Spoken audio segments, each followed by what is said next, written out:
everyone, my name is Makere. I'm a proud Kuku Yalanji woman from Wujal and surrounding regions in far north Queensland and a proud Ngāti Kuhunu from New Zealand. I'd like you to take a moment to imagine going to school every day and not seeing yourself reflected in what you learn. Our culture, our stories, our identities, missing from the classroom. For many Aboriginal students across Australia, this is still their reality.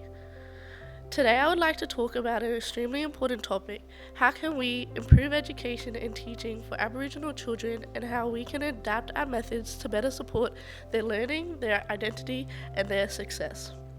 For many years, Aboriginal students in Australia have faced educational disadvantages.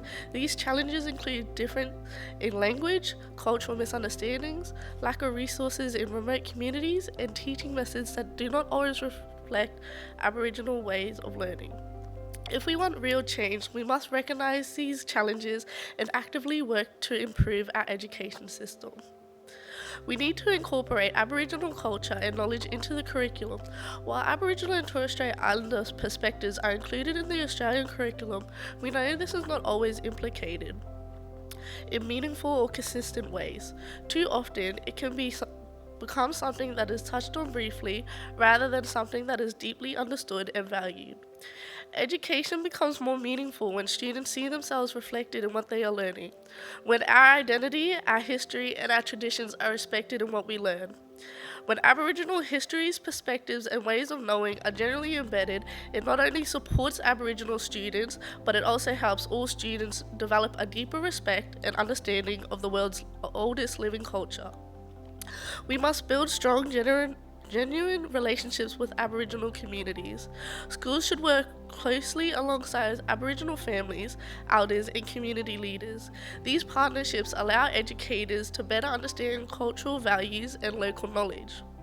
When communities are involved in education, students feel supported, a stronger sense of belonging, and more connected to their learning. We should adapt teaching methods to suit different learning styles.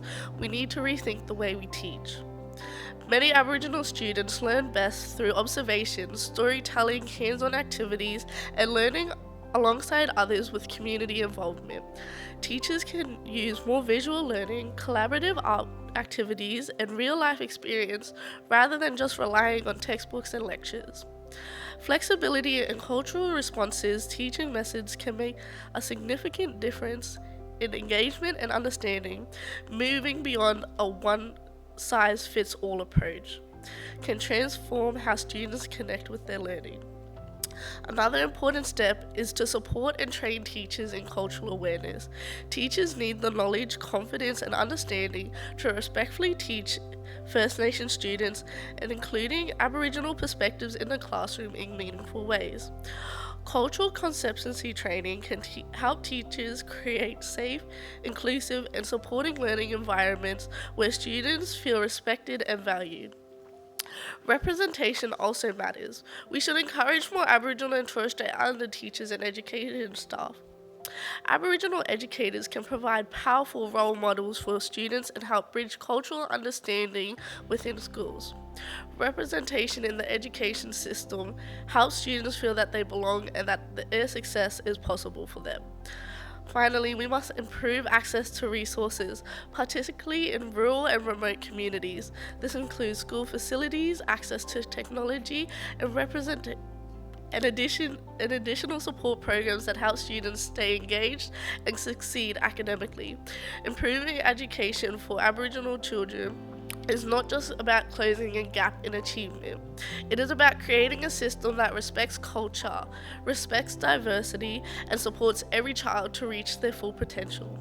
If we listen to Aboriginal communities, adapt our teaching methods, and commit to an inclusive education, we can create a stronger future for First Nation students and for Australia as a whole. Thank you.